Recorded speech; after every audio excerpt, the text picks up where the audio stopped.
দোস্ত সাকিব খানের প্রিয়তম ও তুফান সিনেমা মালয়েশিয়ায় মুক্তির পর সেখানকার প্রবাসীদের মধ্যে ব্যাপক সাড়া ফেলেছিল। আর এবার সেই ধারাবাহিকতায় বিরাট একটি পদক্ষেপ নিলেন সাকিব খান। এন্ড সেকেন্ড নিউজটি থাকবে দোস্ত, আগামী 5ই ডিসেম্বর মুক্তি পাবে পুষ্পা 2 সিনেমা। দোস্ত পাঠান সিনেমাটি অগ্রিম বুকিং এর প্রথম দিনে টিকিট বিক্রি করেছিল 2 লাখ। আর এবার পুষ্পা 2 সিনেমা পাঠানের রেকর্ডও ছাড়িয়ে গেলেন। সালাম, নমস্কার দোস্ত। 29 নভেম্বর শুক্রবার রাজধানী কুয়ালালামপুরের কেতারা রেস্টুরেন্টে এক সংবাদ সম্মেলনে জানানো হয় আগামী 6 ডিসেম্বর মালয়েশিয়াতে মুক্তি পাবে দরদ সিনেমাটি। 7ই ডিসেম্বর সেখানে মালয়েশিয়ার 18টি হলে মুক্তি পাবে সিনেমাটি।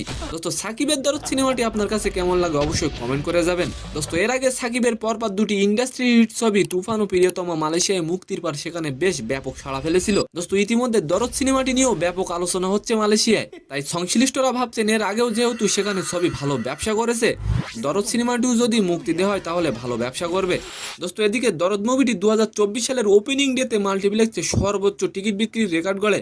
দোস্ত সেকেন্ড নিউজটি হলো, প্রথম দিন থেকেই টিকিট কেনার হিড়িক পড়েছে পুষ্পা অনুরাগীদের। দোস্ত দিল্লি এবং মুম্বাইয়ের কিছু কিছু সিনেমা হলে টিকিটের মূল্য রাখা হয়েছে 2000 টাকা, তবুও দমানো যাচ্ছে না দর্শককে। দোস্ত একটি প্রতিবেদন অনুযায়ী রবিবার দুপুরের মধ্যে প্রায় 3 লাখ টিকিট বিক্রি হয়ে যায় পুষ্পা 2 সিনেমার। যেখানে পাঠান সিনেমা প্রথম দিনে টিকিট বিক্রি করেছিল 2 লাখ, কেজিএফ এর বিক্রি হয়েছিল 1,25,000। দোস্ত এই মুহূর্তে প্রথম দিনের টিকিট বুকিং এর হিসাবে সবার রেকর্ড ভেঙে দিয়ে প্রথম স্থান দখল করেছে পুষ্পা 2। তো সম্মানিত দর্শক, আজকের ভিডিওটি কেমন লাগলো অবশ্যই কমেন্ট বক্সে জানাবেন। আর ভিডিওটি যদি ভালো লাগে অবশ্যই একটি লাইক দিয়ে আমাদের চ্যানেলটিকে সাবস্ক্রাইব করে দিবেন। ধন্যবাদ।